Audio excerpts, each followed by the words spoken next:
What's up, everyone? Hope you guys are having a great day. Welcome to another Raid Shadow Legends video.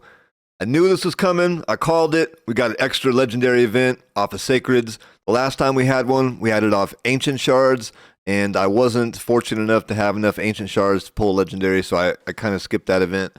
This time I'm not skipping it. Hopefully, anyways. I got 8 shards, so let's go. I got 8 saved up just for something like this. And I'm going to pull until I get a legendary. Hopefully it won't take more than 8.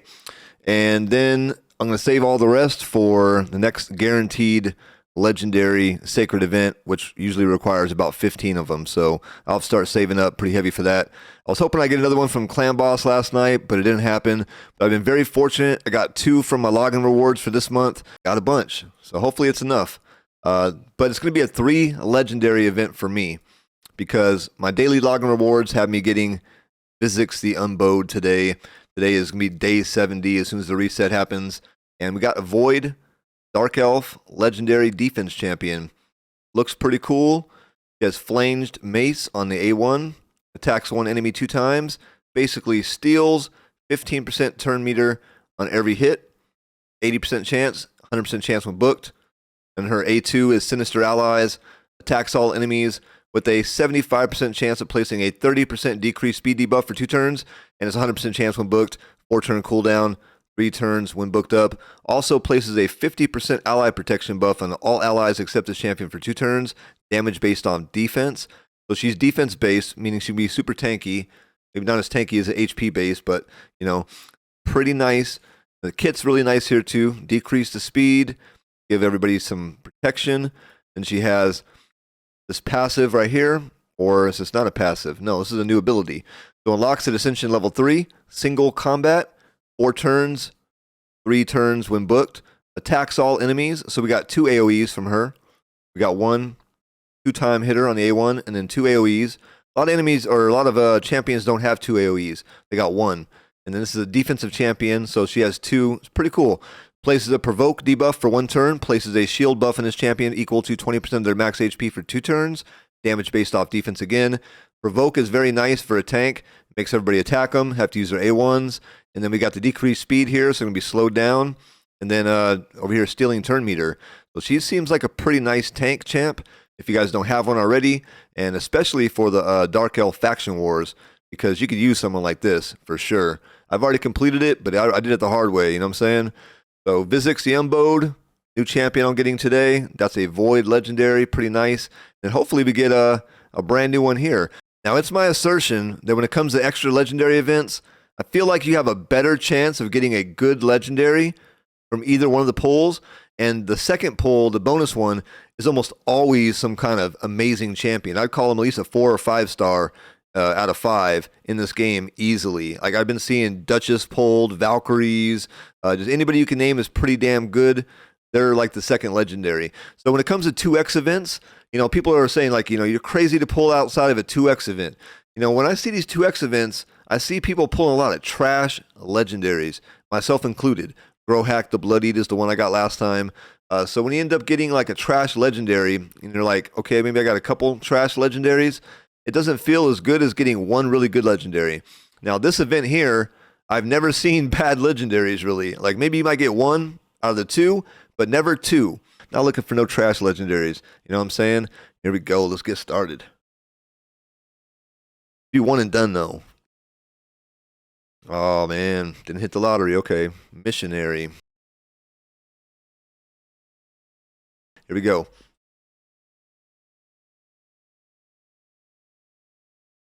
Horus, okay. Pretty good pretty good epic. Got the 4 poisons on his A3 here. Be unkillable, but it removes 99% of his HP. It's kind of crazy, but very cool. If you're trying to explode, like a poison explosion team, you don't have a 4-time poison hitter like anybody else, like Cavalax. Next one. Okay, let's get lucky, man. Let's get that legendary. Let's get that lightning. All right, Sakara. Got an AoE weekend. She has a AoE 3-time hitter that removes 1 random buff from each target each time. 60% chance when booked. Pretty cool champion right here. Next one. Where's my legendary at? Come on, Aothar. Sacred Order. Alright, so another poison guy. Attacks 4 times at random. Each hit places a 5% poison debuff for 2 turns. Use that on like Clan Boss. Get all 4 poisons on somebody at the same time. Then places a block active skills debuff for 2 turns on A3. Man, poison, poison, poison. Does this mean I'm going to get like poison legendary or something? Because I'm not looking forward to that. I don't want a poison legendary. I want someone new. I got tons of those guys. All right, here we go. Next one. Come on, lightning. Tronda. Okay, Blood Feather. Not looking so hot. All right, let's go ahead and switch channels. I don't like channel 80. Channel 80, you're out of here. Go with channel 79. Fuck it. All right, here we go.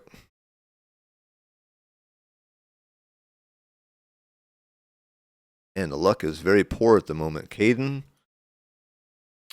For me, I kind of required him to beat stage 21 of the Dark Elves, so he was very beneficial for that. He's got the Resurrection on his A3, provides 2 random allies with 50% HP, and then gives them an increased defense buff when it's ascended. Got decreased attack AoE on the A2, and then a provoke on the A1. Next one. Doesn't hit hard though, I'll let you know that. Achak the Winderin. Love this dude. So this guy is very cool for all over the place, and no pun intended. He's got the AoE freeze and HP burn. This one works really well for spider fight. This one works out really well for lots of different areas of the game. I would say that any place that requires some CC or healing, actually, even. So, man, pretty nice one here. You don't have an Achak the Winderin, a big come up. It's one of my very first epics in the game too, and somebody carried me. I mean, still use them all the time. Still use them. Come on, Legendary, where you at? Man, are we kidding here? Soul Drinker? Man, this guy's got the bombs. So places 2 bomb debuffs in each enemy to detonate after 2 turns when his champion dies. So very good for Gaius the Gleeful team. And also Ordinator as well. All right, let's go again with these awful odds. 6% chance. Spinning the dice. I hate gambling, you know what I'm saying? I'm not a gambler. Jerrig. Places a continuous heal buff on an ally for 1 turn whenever an ally loses 20% of their max HP in 1 hit. And he's got the ally protection on the A2. Pretty cool champion. All right, terrible odds. Here we go. 2 more times. There we go. Come on now. Astralon, let's go. Who's next? Bam, Roxanne. Okay.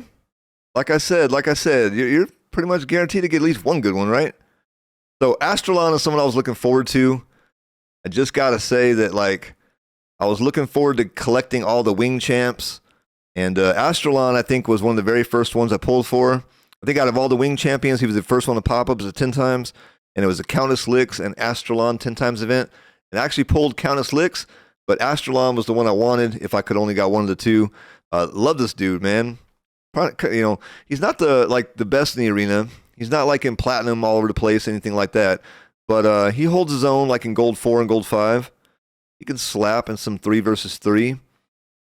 What I'm looking forward to is using him. I just want to use all the wing champions. I got let's see, Ardiel, Astralon, Countess Lix, Cyssia, Lydia. So we got the whole wing team now. Very cool. Okay, so let's go check out the kit. We got Hellbinder, attacks one enemy 2 times, and then Countess Lix will team up and join the attack if they're on the same team. And then we got Divine Eminence. This is attacks one enemy, will ignore increased defense, strength, and ally protection buffs. Revives a random ally with 40% HP and places a shield buff on them equal to 20% of their max HPs. For 2 turns, this attack kills an enemy. Also places a shield buff on this champion equal to 20% of their max HP. For 2 turns, this attack kills an enemy. Attack based, 4 turn cooldown, 3 turns when booked.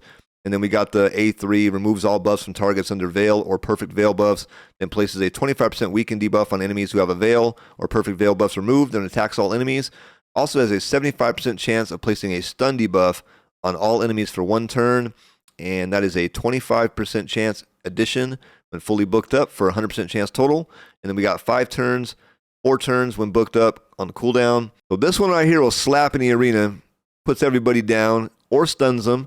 And the next one will revive a teammate if you can kill somebody with it, which is pretty cool. It definitely works out in the arena. It happens. Then we got the passive Emissary. Fills his champion's turn meter by 3% every time an ally is hit. Decreases incoming damage by 25% if the attacker's attack is lower than his champion's. You want to have very high attack. Now, this is really cool. He's got like engravings on his chest. He looks like a living statue. Living, breathing statue with wings. So Astralon is one of the coolest looking guys in the game. Roxanne is pretty cool looking too. He's got these like orange scythes. Very cool. Check out the kit real quick. Chroma Shift. Attacks one enemy. Has a 50% chance of filling this champion's turn meter by 10%. Also has a 50% chance of placing a perfect veil buff on this champion for one turn if this attack is critical. Then A2, Jungle Ambush. Attacks one enemy. Fills his champion's turn meter by 50%. He's got a bunch of crazy stuff going on here.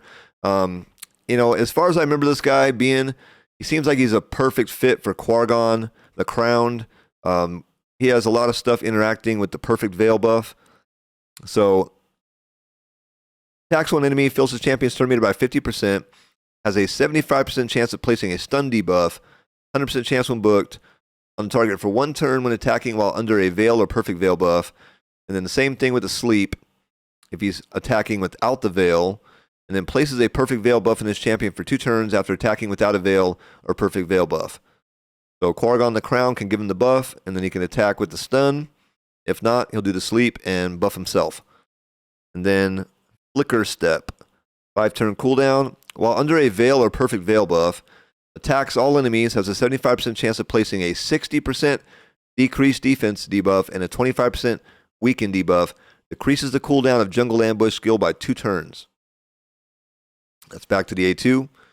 And then, while not under a veil or perfect veil buff, attacks one enemy, has a 75% chance of placing a 60% decreased defense and a 25% weakened debuff on the target for 2 turns before attacking. Places a perfect veil buff in his champion for 2 turns after attacking. So this one, they're both the same, but one attacks one enemy versus all enemies, and the other one gives you the Jungle Ambush skill cooldown decrease versus giving himself a perfect veil. So like I said, works out really well with someone who can give him a perfect veil, and then he can do his thing. All right, then we got his passive Chameleon, places a block debuffs and a 25% strengthen buff in his champion for 1 turn, and a 15% continuous heal buff for 2 turns whenever they receive a veil or perfect veil buff. Wow, that's pretty nice. For 1 turn though, can we get that masteried up to 2 turns? I wonder, I'm not sure. So give him the buff and he gets all kinds of buffs. Block debuffs, strengthen, continuous heal. This guy's a beast. So hopefully he slaps. I mean, he's got the attack-based attacks. Attack-based champion. Hopefully these slap. And then get him some perfect veils and let him go to work. Let him go to town. So I got a Quargon the Crown leveled up to 60 for Faction Wars. It'll pair nicely with them. And then, you know, we could find some other uses for him, like maybe in the arena somewhere. All right, so that's it for this video. I got a couple more videos dropping soon. We got Astralon today. We got Roxham. We'll be getting Visix the Unbowed later today as well for the daily login reward. I got a Hydra video that I've been editing all weekend that I was trying to drop at least on Sunday, but I couldn't get it out on Sunday, so we'll get it out today. Then a couple more Doom Tower videos as well. So I'll see you guys in those videos. You guys take it easy. Have a great day. Peace.